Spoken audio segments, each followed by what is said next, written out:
তাকদিরে যদি জাহান্নাম লেখা থাকে তাহলে আমল করে লাভ কি? তাকদিরে যদি জান্নাত লেখা থাকে তা আমল করে লাভ কি? বলে না? তাকদিরে যদি আমার ফকির লেখা থাকে তোমার কাজ করে লাভ কি? বিষয়টা কিন্তু এটা নয়। বিষয় হচ্ছে কি, তাকদির আল্লাহর জ্ঞান। তাকদির আল্লাহর কি জিনিসটা বুঝতে হবে। তাকদির আল্লাহর কি বলেন তো? ইলমুল্লাহ, আল্লাহর জ্ঞান হচ্ছে আল্লাহর তাকদির। আল্লাহর জ্ঞান হচ্ছে তাকদির। আল্লাহ জানেন যে আমি এটা করব, এটা হচ্ছে তাকদির, কিন্তু আমি করব স্বেচ্ছায়।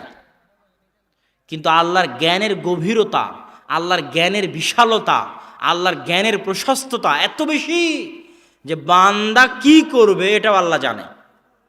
আজ থেকে 500 বছর পর কি ঘটবে এটাও আল্লাহ জানে। 1000 বছর পর কি ঘটবে সেটাও আল্লাহ জানে। এটা আল্লাহর জ্ঞানের গভীরতা। কিন্তু আল্লাহর জানার জন্য ওটা ঘটতে বাধ্য নয়, ওটা স্বেচ্ছায় ঘটবে। আসসালামু আলাইকুম রহমতুল্লাহি ও বরাকাতুহু। সুপ্রিয় দর্শক মণ্ডলী, আজকের ভিডিওটিতে আমরা জেনে আসবো যে আল্লাহ তাআলা আমাদের ভাগ্যে যা লিখে রেখেছেন সেটা কি সত্যি সত্যি হবে। তো চলুন আমরা বিষয়টি জেনে আসবো আব্দুল্লাহ বিন আব্দুর রাজ্জাকের কাছ থেকে। আপনি স্বেচ্ছাতেই নেকি করব, স্বেচ্ছাতেই গুনাহ করব, কিন্তু আমি যে গুনাহ করব নেকি করব এটা কে জানে? আল্লাহ সুবহানাহু ওয়া তাআলা জানে। এটা হচ্ছে তাকদীর। এই তাকদীরের প্রতি আমাদের মজবুত বিশ্বাস থাকতে হবে, আমাদের ছেলে মেয়েদের মজবুত বিশ্বাস থাকতে হবে। তাহলে এই যে 6টা বিষয়ের প্রতি আপনাদেরকে ঈমান এর আলোচনা করলাম, এই 6টা বিষয়ের প্রতি যদি কারো সরিষা সমপরিমাণ সন্দেহ থাকে, সে কি মুমিন না কাফের? জোরে বলতে হবে, কি কাফের। সরিষা সমপরিমাণ সন্দেহ থাকলে সে কাফের। তাকদীরের প্রতি সন্দেহ থাকলে, পরকালের প্রতি সন্দেহ থাকলে, আল্লাহর অস্তিত্ব নাম গুণাবলীর প্রতি সন্দেহ থাকলে, আল্লাহর উলুহিয়াতে সন্দেহ থাকলে, আল্লাহর উলুহিয়াতে সন্দেহ মানে শিরক। শিরক শব্দের অর্থ হচ্ছে শেয়ার করা, ভাগ করা। ভাগ করা বুঝেন? আপনারা শেয়ারে ব্যবসা করেন না?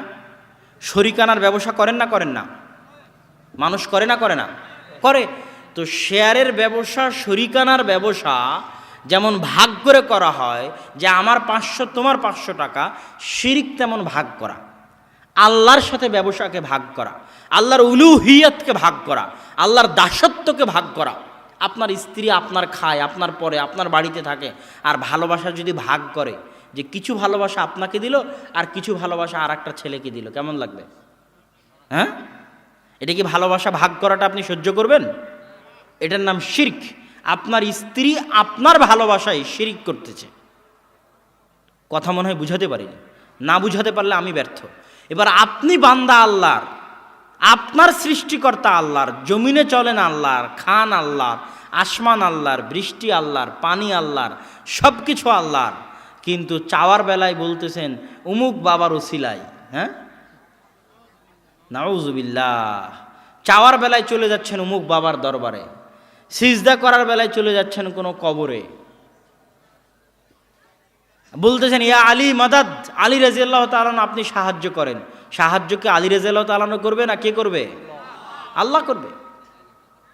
তাহলে এই যে আপনি আল্লাহর উলুহিয়াতে শিরক করতেছেন, এটাকে আল্লাহ বরদাস্ত করবে? সব গুনাহ আল্লাহ বরদাস্ত করবে? এটা করবে না। ইন্নাল্লাহা লা ইয়াগফিরু আন ইউশরিকা বিহি ওয়া ইয়াগফিরু মা দুনা যালিকা লিমান ইয়াশা। আল্লাহ সুবহানাহু ওয়া তাআলা সব গুনাহ ক্ষমা করতে রাজি আছেন, কিন্তু শিরকের গুনাহ উনি কোনোদিন ক্ষমা করবেন না। শিরকের গুনাহ ক্ষমা করবেন না। এখন মানুষ একটা জিনিস ভুল বুঝে যে আমি যদি শিরক করি তাহলে কি আমার ক্ষমা হবে না? বিষয়টা এমন না। মরা পর্যন্ত, শ্বাস বন্ধ হওয়া পর্যন্ত, নিঃশ্বাস বের হওয়ার আগ পর্যন্ত, নিঃশ্বাস আটকে যাবে বের হবে হবে, এটার আগ পর্যন্ত সব গুনাহ আল্লাহর কাছে ক্ষমা নেওয়ার রাস্তা আছে। কিন্তু মুশরিক অবস্থায় যদি মারা যান তাহলে কিয়ামতের মাঠে আর আল্লাহ শিরকের গুনাহ ক্ষমা করবে না। কিন্তু কিয়ামতের মাঠে আল্লাহ অন্য গুনাহ ক্ষমা করে দিতে পারে।